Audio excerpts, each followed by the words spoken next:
एक अभी के वक्त में रूस चाइना की ओर ज्यादा झुका हुआ महसूस कर रहा है, क्योंकि इंडिया जो है अमेरिका को प्रीफर कर रहा है, रूस को अपनी अर्थव्यवस्था बचाने के लिए चाइना के सिवा दूसरा कोई ऑप्शन नहीं दिख रहा है।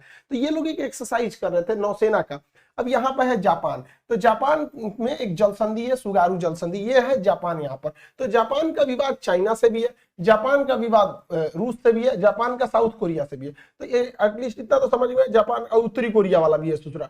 तो जापान का यहाँ किसी से नहीं जमता है। तो चाइना और जापान की जो सॉरी रूस की नेवी थी, ज्वाइंट एक्सरसाइज कर रही थी। अब जापान का ये ऊपर वाला द्वीप होकाइडो है और ये नीचे वाला सबसे बड़ा द्वीप होन्शु है। आपको पता होगा जापान की राजधानी जो है वो होन्शु द्वीप पर ही है। क्वेश्चन भी पूछता है होन्शु द्वीप किस लिए प्रसिद्ध है, तो पेट्रोलियम उत्पादन के लिए प्रसिद्ध है इसका होन्शु द्वीप। और होकाइडो और होन्शु के बीच में समुद्र का पतला रास्ता है। इस समुद्र के पतला रास्ता को सुगारू जलसंधि कहते हैं। सुगारू जलसंधि, समुद्र के पतले रास्ता को जलसंधि कहते हैं, चौड़े रास्ता को चैनल कहते हैं। जैसे भारत में देखे होंगे 10 degree channel, 8 degree channel, 9 degree channel, English channel, Mozambique channel, ये सब चीज। तो ये चैनल नहीं है, जलसंधि है। ये जलसंधि कॉमर्शियल जहाजों के लिए जापान परमिशन देता है, यहाँ से कोई भी शिप वगैरह मतलब व्यापार कर सकते हैं। लेकिन इन लोगों ने क्या किया, रूस और चाइना ने यहाँ पूरी नौसेना घुसा दिया इस जलसंधि से। और जहां पर यहाँ इस जलसंधि से पानी वाली जहाजें जाती थी, वहां जहां पूरी अपने शिप लेके घुस गए सब। अब पूरा माहौल वहां पे इंटेंस कर दिए थे सब। पूरी समुद्र को ये लोग उधर पूरा मार्च आउट किया लोग 2 घंटे तक, जापान को डराने के लिए कि देखो कुछ नहीं कर सकता। हालांकि जापान को कुछ होगा नहीं, क्योंकि इसकी सेफ्टी की टोटल जिम्मेदारी जो रहती है वो अमेरिका पे रहती है। लेकिन चाइना जो है वो ताइवान को कह रहा है मतलब you must have to emerge, उन्हें मिलना ही पड़ेगा चाइना को, मतलब ताइवान को इसमें।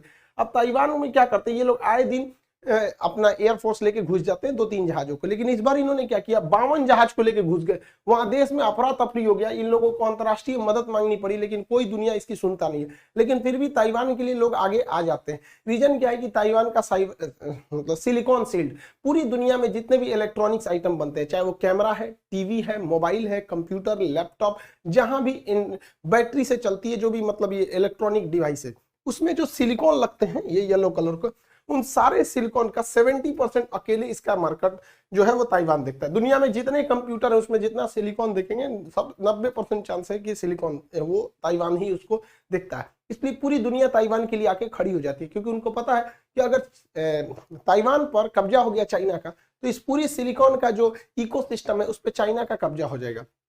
इसके अलावा भी ताइवान को अमेरिका ने बहुत सारे मिलिट्री इक्विपमेंट दिए हैं, जिसमें सबसे प्रमुख है F-16 जहाज। दुनिया के सबसे ज्यादा युद्धों में इसी ने लड़ाई लड़ा है। हालांकि अमेरिका का सबसे विश्वसनीय जहाज है F-16 और F-22 यहाँ पर, और चिनूक हेलीकॉप्टर। अतः अगर चाइना का कब्जा होता है ताइवान के ऊपर, तो ये सारे हथियार भी ऑटोमेटिक चाइना ले लेगा, जिस तरह से अफगानिस्तान में तालिबान ने ले लिया है। तो अमेरिका भी इन्हें बचाने के लिए चला आता है। लेकिन बहुत सारे देश है जिन्हें बचाने कोई नहीं आता है, जैसे वियतनाम हो गया, भूटान वगैरह हो गया, उन्हें बचाने कोई नहीं आता है। इसमें सबसे बुरा शिकार हो रहे हैं इसका वीगर। अभी क्या हुआ है, पाकिस्तान के लिए बहुत दोस्ती दिखाता है ना चाइना पाकिस्तान में। तो पाकिस्तान का एक ऐप था कुरान ऐप, तो चाइना का इस साइड में सिंजियांग प्रांत है, यहाँ वीगर मुस्लिम रहते हैं। चाइना इन वीगर मुसलमानों में लगभग 20 लाख मुसलमानों को यहाँ पर जेल में डाल रखा है। तो पाकिस्तान में बना वाला एक कुरान ऐप था, चाइना ने उस ऐप को हटवा दिया प्ले स्टोर से, वहां पे एप्पल स्टोर से हटवा दिया बिना किसी रीजन के। और इस पे चाइना के इस एक्शन का पाकिस्तान में किसी ने कुछ भी नहीं बोला है।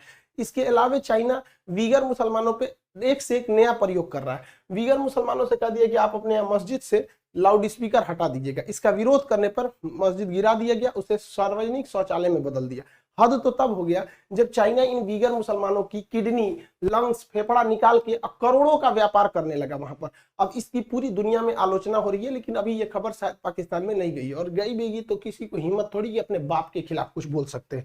यहाँ पर एक से एक काम कर देते हैं। अभी वीगर ये जो राज्य है ये है सिंजियांग, यहाँ पर वीगर मुस्लिम है। ये तिब्बत है, तिब्बत को तो इसने 1959 में ही कब्जा कर लिया। इसके पास ये जो छोटा सा जिंगहाई नाम को जो है क्विंगहाई, ये राज्य है किंगहाई। यहाँ पर भी मुसलमानों की संख्या ठीक ठाक है, दूसरा सबसे ज्यादा मुस्लिम है सिंजियांग के बाद यहाँ पर। अब यहाँ पर इसने क्या किया है, कहा कि चाइना में अगर रहना है तो चाइना की तरह दिखना होगा, आप कोई भी रिलीजन को फॉलो कीजिए। उसने कह दिया कि मस्जिद पर ये जो ऊंचे ऊंचे मीनार है ये मीनार को तोड़ दीजिए, ये जो गुंबद है टॉम इसे तोड़ दीजिए, ये मीनार नहीं होनी चाहिए, ये मेहराब जैसी आकृति ये सब नहीं रहनी चाहिए। तो चाइना इसको कह रहा है कि तोड़ दीजिए, और तोड़ मत दीजिए, इसने तोड़वा भी दिया। जैसे देखिए ये मस्जिद पहले ऐसी थी, इसका मीनार ये जो था इसमें से गायब कर दिया यहाँ पर से। इसके अलावा अंदर में देखिएगा यहाँ भी एक मीनार है, यहाँ से देखेंगे वो मीनार गायब कर दिया।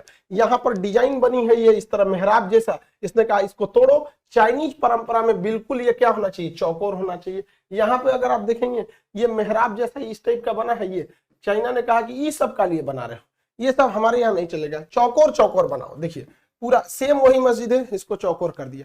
अभी पूरी दुनिया में इसकी आलोचना हो रही है, लेकिन दुनिया में कुछ ऐसे भी देश हैं जिनको लोगों को चाइना से कोई मतलब नहीं। ये चोट्टा तभी चिल्लाएगा चाहिए ओआईसी वाले लोग, आप लोग को कुछ खबर लगा कि नहीं, आप लोग को कुछ ही सबका, लेकिन आप लोग को तो कुछ बोलना नहीं है। इन लोगों को केवल दो जगह तकलीफ होती है, एक 370 हट गया कश्मीर, हाय कश्मीर हाय कश्मीर, आएगो इजराइल फिलिस्तीन, बस फिलिस्तीन और कश्मीर में ही इनको समस्या दिखती है, बाकी इन्हें कहीं समस्या नहीं दिखती।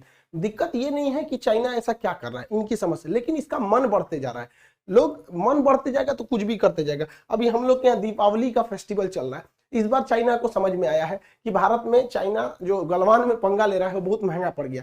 एक्चुअली इस बार दीपावली में कोरोना प्रोटोकॉल की वजह से पटाखे वगैरह पे बहुत सारी पाबंदियां लगाई गई हैं, और विदेशी लाइट्स वगैरह को पिछले साल से ही लोग बहुत जागरूक है। इस बार भी हम धन्यवाद करते हैं पूरे देश के लोगों का कि जो चाइना का बहुत बहिष्कार किए। कोई झालर मोती मत लगाएंगे। आपके इस अपील के जितने भारत में बहुत सारे लोग इसके लिए सामने आए, उसका आज रिजल्ट देखने को मिला है कि चाइना को इस बार जो है दीपावली पे 50,000 करोड़ का लॉस लगा है। छोटा मोटा लॉस नहीं है, 50,000 करोड़ का लॉस लगा है। अब समझ में आ रहा है? आओ ससुरे, गलवान घाटी में यहाँ पर यही होती है हम लोग के वीरों की जो शहादत हुई है। वहां पर देखे होंगे हमारे जो कर्नल साहब थे संतोष बाबू, ये उन लोग के लिए शहादत की श्रद्धांजलि। 50,000 करोड़ का इनको लॉस लग गया। अब बनाए ये लोग झालर मोती। इसको लग रहा है कि जब मन, आप लोग भी कहते हैं भाई चाइनीज चीजों का प्रयोग ना करें, भारत में जो आप कोशिश करें कि दियों का प्रयोग करें। दीपावली लाइट वेट में कहा, ये वेस्टर्न कल्चर कहाँ से घुसा दिया। कुम्हार के दिए रखे रात में, हम लोग बचपन में जब दीपावली में थे रात रात भर जगते थे लोग कि तुम्हारा दिया नहीं ना बुझा, तो दूसरे के दिया में से तेल उठा के अपने दिया में डाल देते थे। तो दीपावली दियों का त्योहार है। लाइट झालर मोती ये मॉडर्न टेक्नोलॉजी का लिए इसमें घुसा दिए। ले आना भी है मॉडर्न, तो इंडियन इलेक्ट्रॉनिक्स का प्रयोग करें, न कि चाइनीज का। आई होप आप इस सबको समझे होंगे। और अभी जो नेक्स्ट एग्जाम है आपका, ये बहुत जल्दी ले लेगा, आपका जीडी वगैरह लेगा। इसका टॉनिक बैच जो है वो 15 दिन का ही उसकी वैलिडिटी होती है, 15 दिन में ही सबको समेट दिया जाता है। उसमें 2-3 दिन हो भी गया आप लोग का, तो उसमें जो लोग इनरोल नहीं है उस इनरोल हो जाएंगे। बहुत ही मिनिमम उसका फी रखा गया है, एकदम 150।